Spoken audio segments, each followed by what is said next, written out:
जय हिंद साथियों, मैं राकेश कुमार माँ सरस्वती क्लासेस में आप लोगों का स्वागत है। आज हम लोग क्लास 8 का मैथ का सिलेबस सबसे पहले जानेंगे, फिर जानेंगे कि सिलेबस के अकॉर्डिंग कैसे स्टडी हम देंगे आप सबको। चलिए हम लोग जानते हैं कि क्लास 8 का मैथ का सिलेबस क्या है। और हम लोग देख सकते हैं बोर्ड में कि क्लास 8 का सिलेबस है।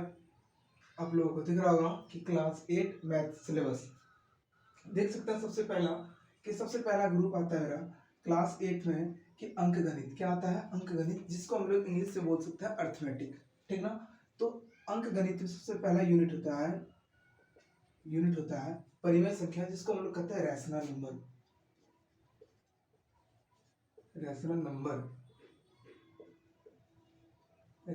नंबर। नेक्स्ट आता है वर्ग और वर्गमूल, जिसको हम लोग इंग्लिश में कह सकते हैं square and square root. Next आता है घन और घनमूल। तो घन को कहते हैं इंग्लिश में क्यूब और घनमूल को बोलेंगे हम क्यूब रूट। क्या बोलेंगे? क्यूब रूट, ठीक है। नेक्स्ट आता है चौथा यूनिट। क्या आता है? घातांक एवं घात, जिसको हम लोग कह सकते हैं पावर और एक्सपोनेंट। नेक्स्ट आता है यूनिट नंबर 4 आता है पावर और एक्सपोनेंट्स। नेक्स्ट आता है संख्याओं के साथ खेलना। 5वां यूनिट आता है संख्याओं के साथ खेलना। अब हम लोग नेक्स्ट ग्रुप में आएंगे। नेक्स्ट ग्रुप बोले तो ग्रुप नंबर बी, और ग्रुप नंबर बी होता है बीजीय गणित, जिसको हम लोग इंग्लिश में कहते हैं अलजेब्रा।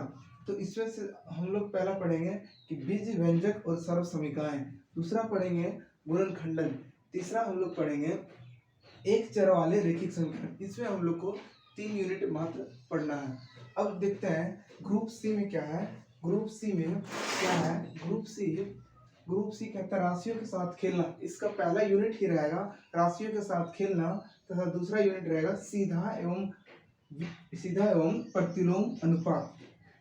नेक्स्ट डी आते हैं ग्रुप नंबर डी आता है जियोमेट्री। और जियोमेट्री में होता है क्या? जियोमेट्री, जिसको हम लोग ज्यामिति कहते हैं। इसमें से देखेंगे पहला यूनिट चतुर्भुजों को समझना, और दूसरा देखेंगे ठोस आकारों का चित्रण। तीसरा देखेंगे प्रायोगिक ज्यामिति।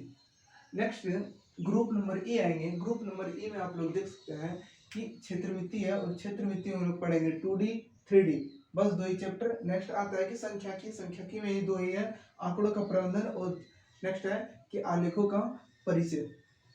ठीक है दोस्तों, आप लोगों ने देख लिया कि कैसा सिलेबस है मैथ का, और मैथ का सिलेबस आप लोगों के सामने है। अगर आप लोग चाहते हैं तो स्क्रीनशॉट भी ले सकते हैं। तो चलिए हम नेक्स्ट पड़ाव पे चलते हैं। अब हम लोग क्लास को स्टार्ट करेंगे। सबसे पहला चैप्टर स्टार्ट करेंगे परिमेय संख्या, जिसको इंग्लिश में हम लोग कहते हैं रैशनल नंबर। चलिए देखते हैं, इसको करो। चलिए दोस्तों, अब हम लोग स्टार्ट करते हैं परिमेय संख्या, जिसको इंग्लिश में कहते हैं रैशनल नंबर। तो रैशनल नंबर पढ़ने से पहले हम सब कुछ 1-2 पॉइंट्स को हम लोग जान लेते हैं, जो कि आप लोगों को किताब में भी दिया गया है और हम बोर्ड में भी बताने वाले हैं। तो सबसे पहले हम लोग जानते हैं इसमें से प्राकृत संख्या को। प्राकृत संख्या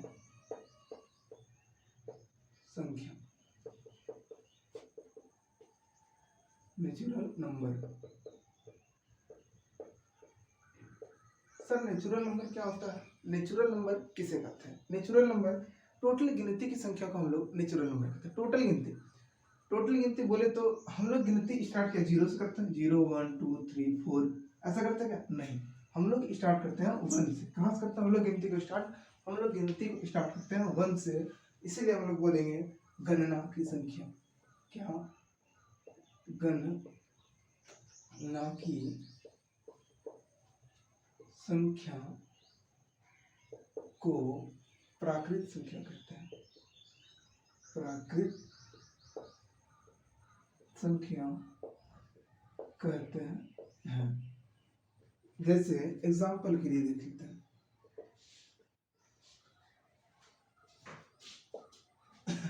जैसे 1 2 3 4 5 6 7 8 9। ठीक है, अब देखते हैं प्राकृत संख्या तो समझ गए होंगे। प्राकृत संख्या किसे कहते हैं? तो गिनती की संख्या, गणना की संख्या या फिर काउंटिंग नंबर को क्या कहते हैं हम लोग? प्राकृत संख्या कहता है। नेक्स्ट चीज हम लोग पढ़ने वाले हैं प्राकृत संख्या। अब नेक्स्ट चीज पढ़ेंगे प्राकृत संख्या के बाद पूर्ण संख्या। पूर्ण संख्या, ये पूर्ण संख्या क्या होता है? इसको हम लोग इंग्लिश में बोल देते हैं होल नंबर। इसको कहते हैं होल नंबर। पूर्ण संख्या, जैसे हम लोग गणना की संख्या को क्या बोले, प्राकृत संख्या बोले, उसी प्रकार से गणना की संख्या में अगर हम जीरो को शामिल कर दें तो वो बन जाएगा पूर्ण संख्या। क्योंकि अगर 1 2 3 4 5 6 8 9 10 तक हम लोग ले जा सकते हैं, तो 10 तक कैसे ले जाएंगे? जब तक इसमें हम जीरो शामिल ना करें 10 नहीं हो सकता है। तो इसीलिए इसको कंप्लीट करने के लिए हम पूर्ण संख्या बनाते हैं। तो पूर्ण संख्या किसे कहते हैं? तो यहाँ बोलेंगे कि गणना की संख्या में शून्य को शामिल करने पर प्राप्त संख्या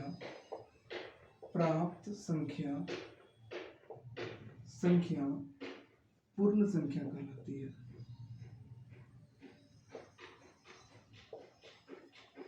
कहलाती है।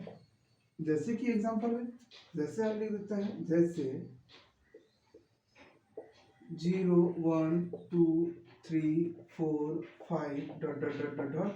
अब आप इसको कह सकते हैं पूर्ण संख्या। नेक्स्ट देखते हैं इसमें से एक चीज और, क्या? तो पूर्णांक संख्या। 2 से 3 पढ़ेंगे। 3 ये तीसरा नंबर है, तीसरा नंबर, और शायद पढ़ सकते हैं 2। तो इसको पढ़ते हैं हम लोग पूर्णांक संख्या। एक पूर्णांक संख्या, इसको क्या बोलेंगे?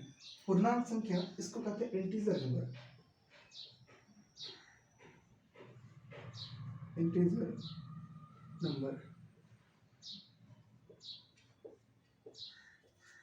इंटीजर नंबर, ठीक है, पूर्णांक संख्या।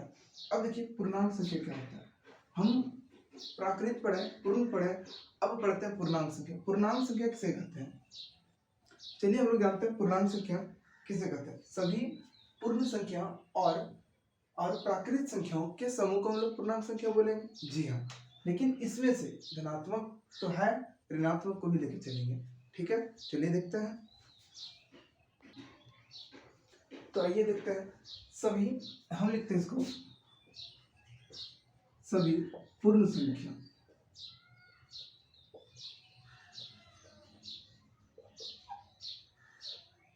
सॉरी दोस्तों, लाइट चली गई है, इसीलिए हम इस क्लास को यहीं पे स्टॉप कर रहे हैं। तो क्षमा चाहते हैं आप लोगों से कि इस क्लास को हमको यहीं पे रोकना पड़ रहा है। धन्यवाद दोस्तों, मिलते हैं फिर अगले क्लास में।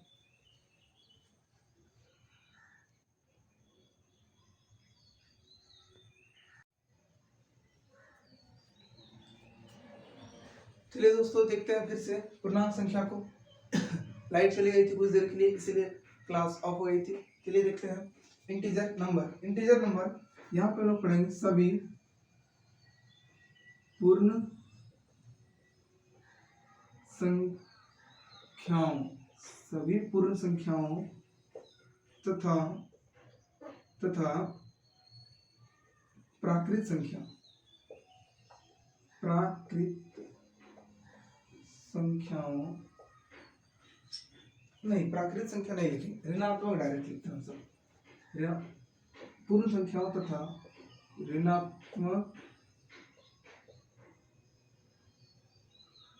ऋणात्मक संख्याओं के समूह को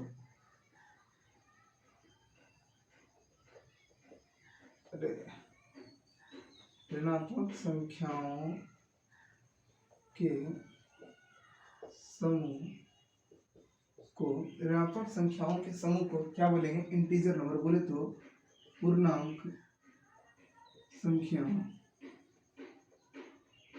कहते हैं। एग्जाम्पल में जानेंगे हम लोग। एग्जाम्पल जैसे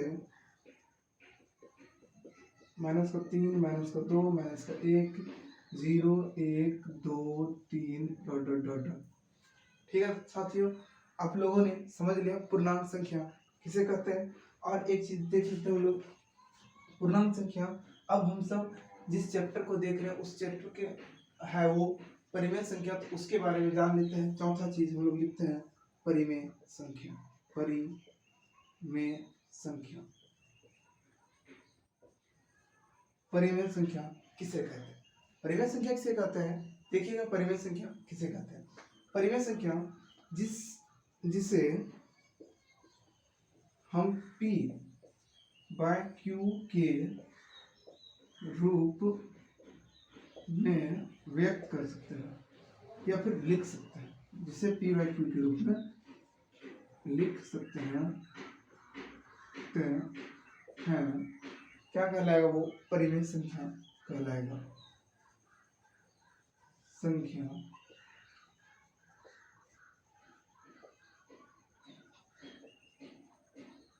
है, परिमेय संख्या कहलाता है। लेकिन एक कंडीशन है, Q इज इक्वल टू 0 नहीं होना चाहिए। Q is not is equal to 0, ये कंडीशन है। Q बराबर 0 कभी नहीं होना चाहिए, तो ही मेरा परिमेय संख्या का रूल फ्लो करेगा, अन्यथा नहीं होगा। तो परिमेय संख्या कहता है जिससे हम जिस संख्या को, किसी भी संख्या को हम P बट्टा Q के रूप में लिख सकते हैं, उसको हम लोग परिमेय संख्या कहते हैं, रैशनल नंबर कहते हैं। जैसे कि हम लिख सकते हैं एग्जाम्पल जैसे कि हम लिख सकते हैं कि 1/2, 3/4, 9/3, 2/8, 2/1, बट हम ये नहीं लिख सकते हैं 1/0, हम कभी नहीं लिख सकते हैं। ये गलत होता है, गलत नहीं होता है, इसका वैल्यू नॉट डिफाइंड होता है। ठीक है, तो आप लोगों ने समझ लिया क्या क्या समझा? प्राकृत संख्या, पूर्ण संख्या, पूर्णांक संख्या और फिर क्या? परिमेय संख्या। ठीक है, तो देखिए यहाँ तक हम लोग समझ लिया। अब हम लोग स्टार्ट करेंगे, चैप्टर पे चलेंगे और चैप्टर का क्वेश्चंस को हम लोग सॉल्व करने का कोशिश करेंगे। चलिए देखते हैं क्या है चैप्टर। चलिए दोस्तों, अब हम लोग चलते हैं प्रश्नावली 1.1 में। आप लोगों के पास ये मैथ बुक तो होगा ही, तो मैथ बुक निकाल लीजिएगा और चलिएगा मेरे साथ, क्वेश्चंस को देखिएगा क्या है। क्वेश्चन नंबर 1, क्वेश्चन नंबर 1 कह रहा है कि -4/5 को एक ऐसे परिमेय संख्या के रूप में व्यक्त कीजिए जिसका हर निम्नलिखित हो। इस क्वेश्चन का कहना है कि क्वेश्चन नंबर 1 है और ये है क्वेश्चन नंबर 1 -4/5। कहता है, इसका कहना है कि ऐसे रूप में लिखिए जिसका हर, ये संख्या होता है, ये होता है मेरा अंश और ये होता है मेरा हर। क्या होता है? हर। ए नंबर इसका सॉल्यूशन कर दें। क्वेश्चन नंबर 1 को सॉल्यूशन करते हैं।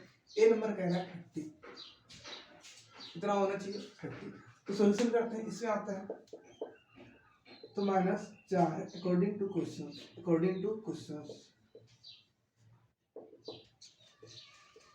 -4/5।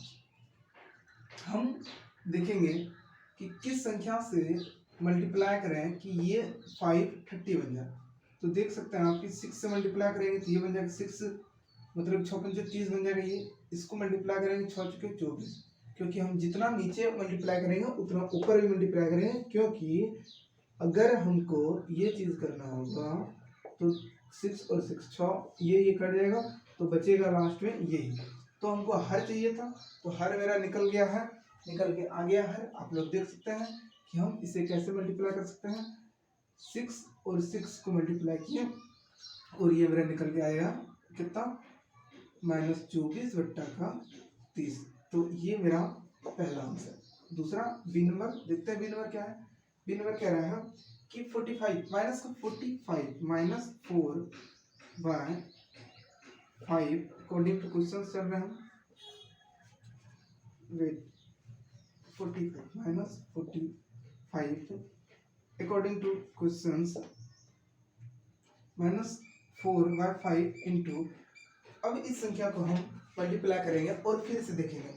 देख सकते हैं यहाँ पे क्या देख सकते हैं कि 9 से इसको मल्टीप्लाई करेंगे तो 9 5 ज़ा 45, यानी कि 9 चौके 36, ये माइनस का 36 और 9 पच्चे 45, माइनस का 45। अब आप लोगों के दिमाग में एक चीज आएगा कि ये तो यहाँ पे प्लस का आ गया, यहाँ तो है माइनस का क्वेश्चन में। कोई बात नहीं, एक माइनस से हम ऊपर मल्टीप्लाई कर देते हैं और एक माइनस से फिर से हम गुना करते हैं, माइनस एक यहाँ कर दिए और नीचे भी हम माइनस कर दिए, तो ऊपर बन जाएगा ये क्या माइनस हो जाएगा ये प्लस 36 और ये हो जाएगा माइनस का 45। बोले तो आंसर निकल के आ गए, ये है मेरा आंसर। और एक आंसर यहाँ पे ये था मेरा। ठीक है साथियों, उम्मीद है कि क्लास समझ में आ रही है आप सबको। देखिए अब हम देखते हैं नेक्स्ट क्वेश्चन। -36/60 बोले तो 36/60 को एक परिमेय संख्या के रूप में व्यक्त कीजिए जिसका हर 5 हो। नेक्स्ट 2 नंबर क्वेश्चन देखता हूँ। -36/7 जिसका हर क्या कह रहा है, जिसका हर 5 हो, कितना हो 5 हो। चलिए सॉल्यूशन करते हैं। आप लोगों को दिख रहा होगा कि ये 12 का मल्टीपल है, तो 12 से ये कट जाएगा, 12 पंचे 12 3 36 और ये 12 पंचे 60, तो ये कितना निकल के आया मेरा -3/5। This is called answer. ये हो गया इसका आंसर। ठीक है साथियों, नेक्स्ट क्वेश्चन की ओर चलते हैं फिर से। और नेक्स्ट क्वेश्चन 3 नंबर देखते हैं हम लोग। क्वेश्चन नंबर 3 देखते हैं। क्वेश्चन नंबर 3 कह रहा है कि निम्नलिखित परिमेय संख्याओं को उनके मानक रूप में लिखिए। मानक क्या होता है? मानक बोले तो छोटा रूप करके लिखना हमको, छोटा रूप। ठीक है, तो देखिए क्वेश्चन नंबर 3 का पहला देखते हैं। पहला क्या बोल रहा है, -8/6 है, इसको काट सकते हैं हम लोग, 2 चौके 8, 2 चौके 8, 2 3 6, तो -4/3। ये हो गया आंसर। इसी तरह आप लोग बी भी बना लीजिएगा, देख लीजिए बी को बनाते हैं। बी है -12/31, इसको काट सकते हैं, 6 से 6 दूना 12, इसको काट सकते हैं, 6 पंजे 30, इसका क्या निकल आएगा -2/5। ये हो गया मेरा आंसर। इसी प्रकार से नेक्स्ट सी और डी आप लोगों का होमवर्क रहा, आप लोगों को बना के लाइएगा।